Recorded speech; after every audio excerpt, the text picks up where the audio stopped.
Assalamualaikum warahmatullahi wabarakatuh. Saya dari kelompok 6. Nama saya Anis Kumala Fasyah dengan NPM 1711070048 dari kelas PAUD B UIN Raden Intan Lampung. Di sini saya akan mempresentasikan materi dengan judul Evaluasi Pengembangan Spiritual AUD dengan mata kuliah Metode Pengembangan Moral dan Spiritual AUD dengan dosen pengampu Ibu Gustiana MPD. Yang pertama, di sini saya akan menjelaskan tentang pengertian evaluasi. Evaluasi adalah suatu proses pengumpulan informasi tentang perkembangan anak secara menyeluruh untuk mengetahui sejauh mana perkembangan anak didik dalam mencapai suatu keberhasilan dalam pembelajaran, sehingga nantinya dapat dijadikan tolak ukur dalam memberikan stimulasi selanjutnya. Kemudian ada bentuk-bentuk laporan evaluasi. Mengenai bentuk laporan evaluasi yang dimaksud adalah sejenis buku rapot tentang laporan penilaian perkembangan anak didik. Jadi rapot adalah buku yang berisi keterangan mengenai perkembangan anak setelah mengikuti proses pembelajaran.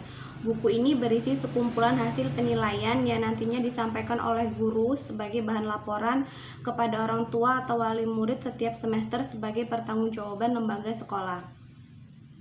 Selanjutnya ada teknik penilaian dalam evaluasi.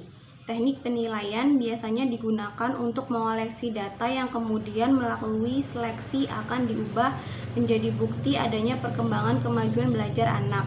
Ada beberapa teknik penilaian yang dapat digunakan pada evaluasi anak usia dini.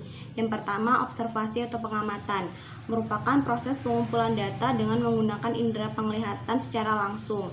Yang kedua, percakapan, merupakan pengumpulan data dengan jalan mengadakan komunikasi dengan sumber informasi yang dilakukan dengan dialog atau tanya jawab. Selanjutnya ada pemberian tugas, adalah salah satu cara penilaian yang dilakukan dengan memberikan tugas-tugas tertentu sehingga dengan kemampuan yang akan diungkap. Yang terakhir ada penilaian diri, merupakan proses pengumpulan informasi yang untuk membuat gambaran tentang kondisi diri sendiri. Selanjutnya ada instrumen penilaian dalam evaluasi. Instrumen penilaian adalah alat ukur yang digunakan untuk mengumpulkan data baik tes maupun non-tes.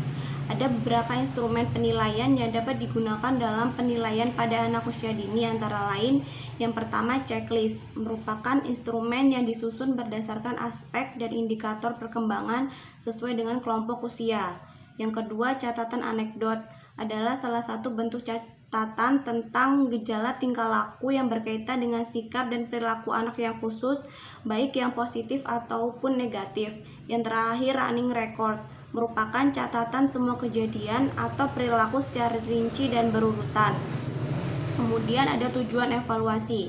Yang pertama, memberikan umpan balik kepada pendidik atau guru untuk memperbaiki kegiatan belajar. Yang kedua, sebagai bahan pertimbangan bagi pendidik atau guru untuk melakukan kegiatan bimbingan terhadap anak didik agar fisik maupun psikisnya dapat tumbuh dan berkembang secara optimal. Yang ketiga, sebagai pertimbangan bagi pendidik atau guru untuk menempatkan anak dalam kegiatan yang sesuai dengan minat dan kebutuhannya. Yang keempat, memberikan informasi kepada orang tua tentang pertumbuhan dan perkembangan yang telah dicapai oleh anak. Yang kelima, sebagai informasi bagi orang tua untuk melaksanakan pendidikan keluarga yang sesuai dan terpadu dalam kegiatan lembaga. Yang terakhir, sebagai bahan masukan bagi berbagai pihak dalam rangka pembinaan selanjutnya terhadap anak didik. Selanjutnya ada prinsip-prinsip evaluasi. Yang pertama ada komprehensif atau menyeluruh. Yang kedua ada keterandalan atau reliabilitas. Yang ketiga kesohihan atau validitas. Yang keempat objektif. Dan yang kelima sistematis dan berkesinambungan. Selanjutnya ada teknik dan instrumen penilaian perkembangan spiritual AUD. Yang pertama itu ada observasi. Observasi adalah berkaitan dengan perkembangan spiritual anak. Guru dapat observasi terhadap sikap dan kemampuan anak membaca doa sebelum dan sesudah pembelajaran sehari-hari. Habis itu ada percakapan. Jika dikaitkan dengan penilaian spiritual pada anak-anak, guru dapat menggunakan metode percakapan struktur dapat digunakan ketika guru ingin meminta siswa berdoa, menirukan ucapan guru tentang doa-doa tertentu, menyebutkan nama-nama tokoh agama seperti nama-nama nabi, mengucapkan salam ketika bertemu, melafalkan doa mau makan, serta berdoa sebelum dan sesudah pembelajaran dapat digunakan untuk menanyakan apakah mereka sholat di rumah. Selanjutnya ada pemberian tugas.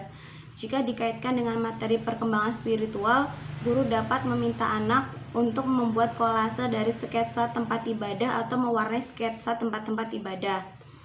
Dan terakhir, penilaian diri. Jika dikaitkan dengan penilaian spiritual, maka guru dapat membantu siswa menganalisis diri sendiri tentang apa yang mereka rasakan. Mungkin ketika siswa diajak berkunjung ke panti asuhan dan mulai menanyakan mengapa alasannya.